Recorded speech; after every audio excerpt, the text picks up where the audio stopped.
Hello, so welcome to this video. This will be the first exercise. So I will model this part within SolidWorks and after that in Catia. So let's see, I will put the reference over here. So let's see, I see that the first rectangle will have 100 in length and 75 in width, and I will extrude that 19. So starting from the top plane, I will go to a new sketch, I will create a rectangle, I will select the first point and then the other corner, and I will put the dimensions. So the dimension were 100, 75 for the width, and then I will extrude the part 19. Okay, so 19, I will click OK. Now I will do this cutout 63 by 6 and the cut goes to the whole part. So I will select this part, I will create a new rectangle from this point. The length will be 63 and the height of this rectangle will be 6. And I will cut the part, I will go blind through all. Okay, so up until the back of the part.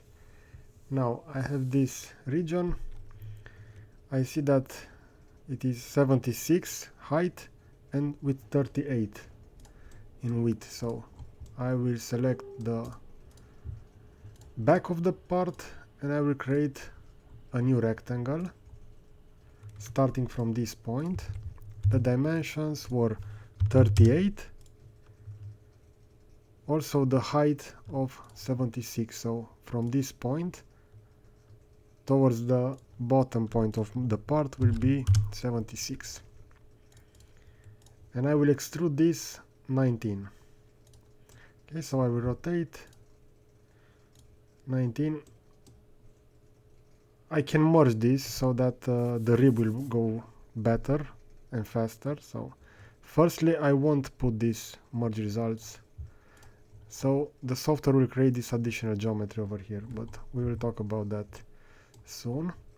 So I see that the top has a radius of 19. That means that I can edge fillet this with 19 millimeters. Okay, so it will be a perfectly round top. Now I have this elongated cut 19, 13. So let's see,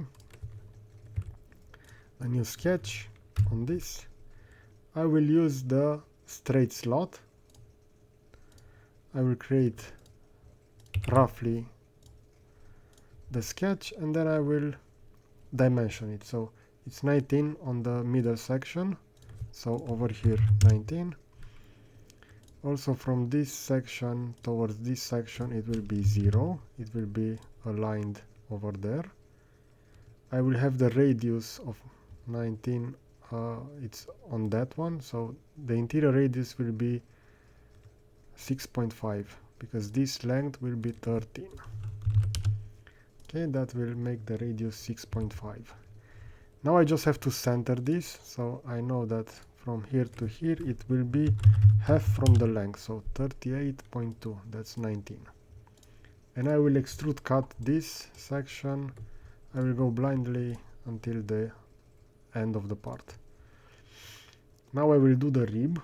So for the rib I will create a new sketch on the back of the part. First a line, I have constrained that so that it starts from here.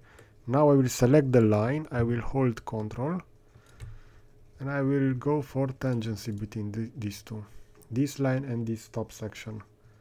Also I want that point and this to coincide. Okay, so this will be used for that rib. The rib will have a width of 10, so that will mean I will go to rib, I will select the line, I will set the direction, width of 10. As I can see, there's that problem, it can't create a rib, That's because this extrusion was a merge with the bottom one. So I just have to edit it. So I select it in the tree, edit feature, merge result. Now the two parts will be seamless. They won't have that edge over there. And now I can define that rib.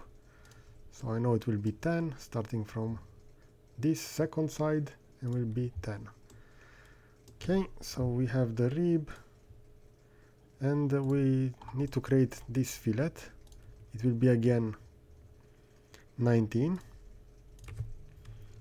So fillet 19.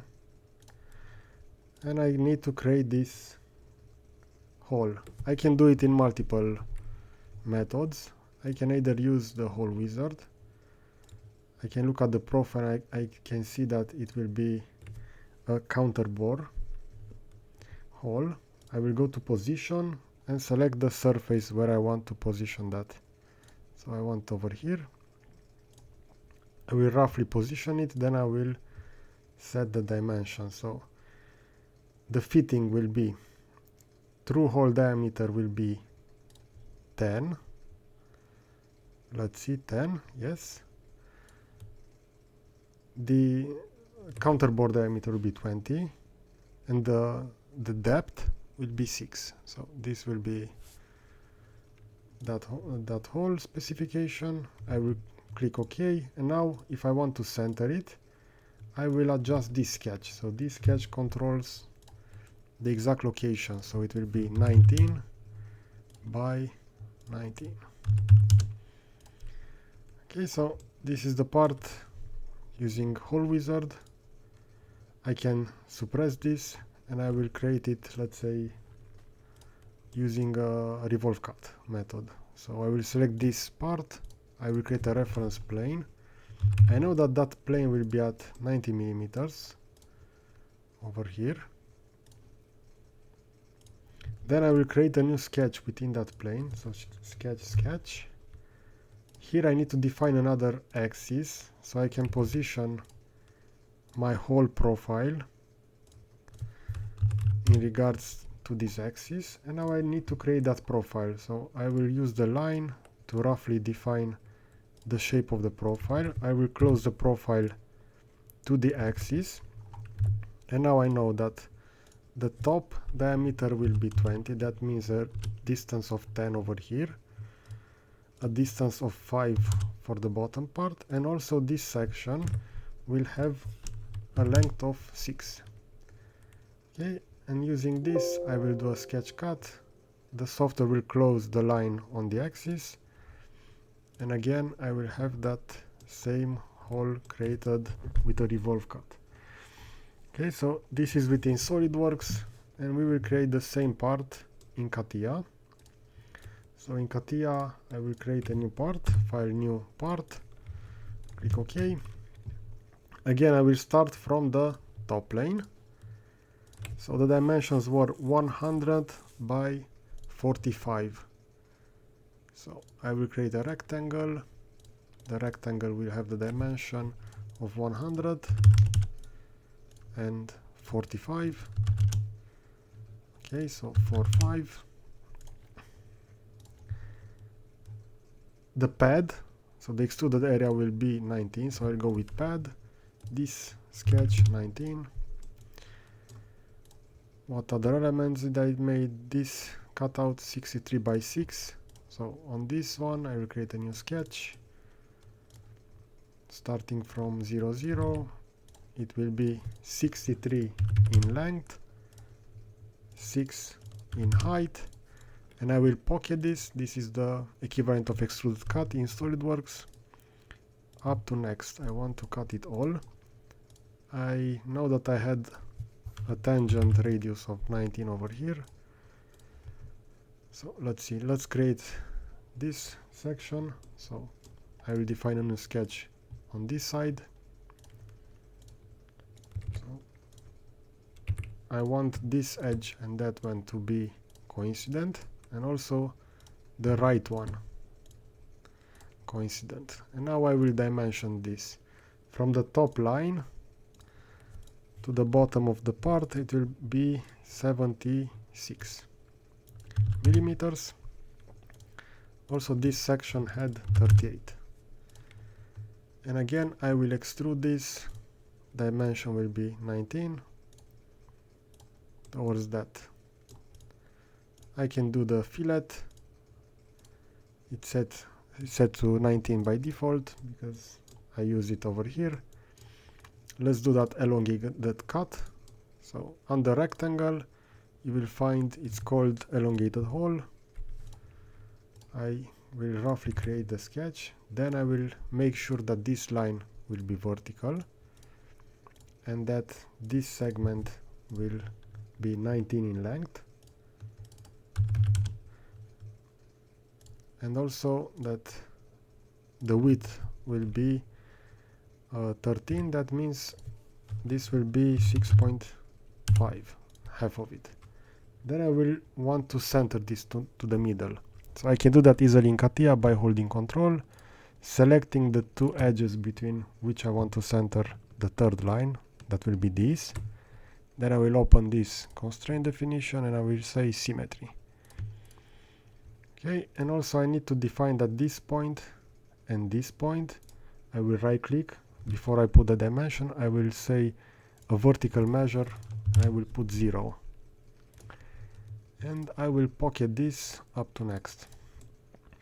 So I have to make the rib. So over here I create a new sketch on the back of the part.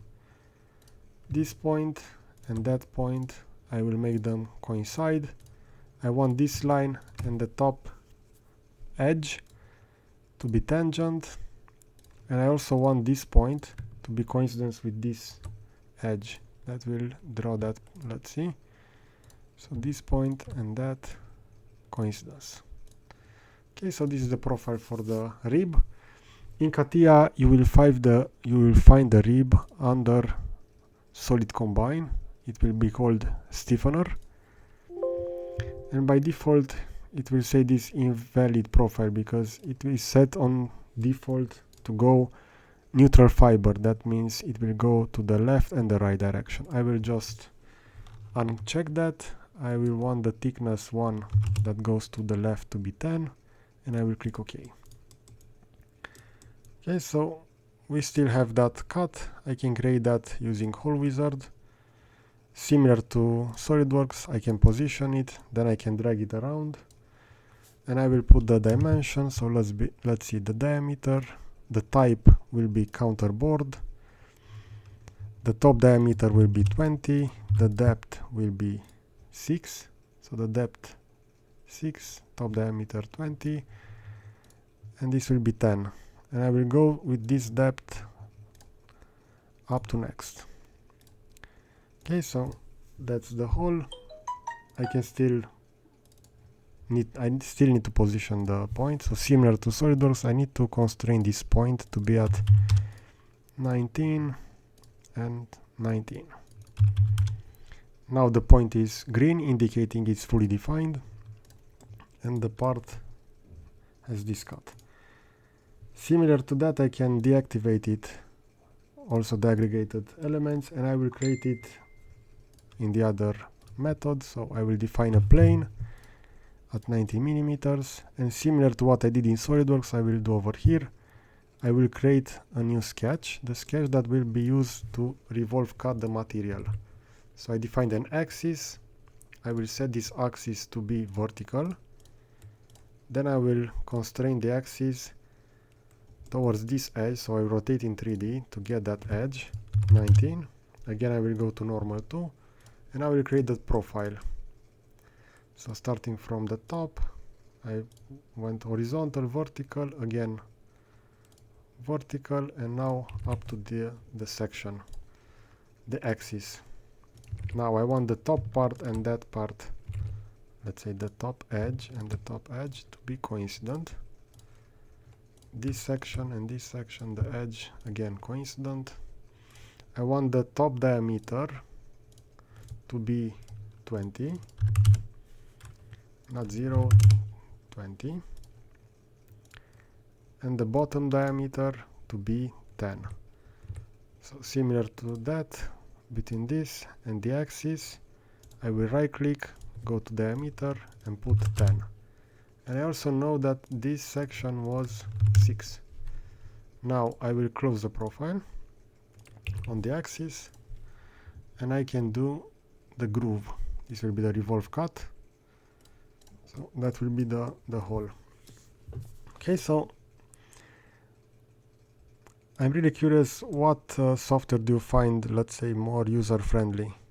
For me, I enjoy working in SolidWorks a lot more, mainly because it's much friendlier with the hotkey. So if I want to dimension, I just press D.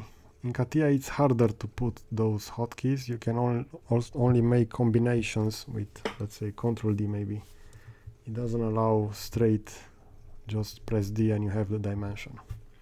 Okay, so leave the comments in the section below, and if you find this helpful, I will make more videos regarding basic 3D modeling and other videos. Okay, so thanks, bye bye.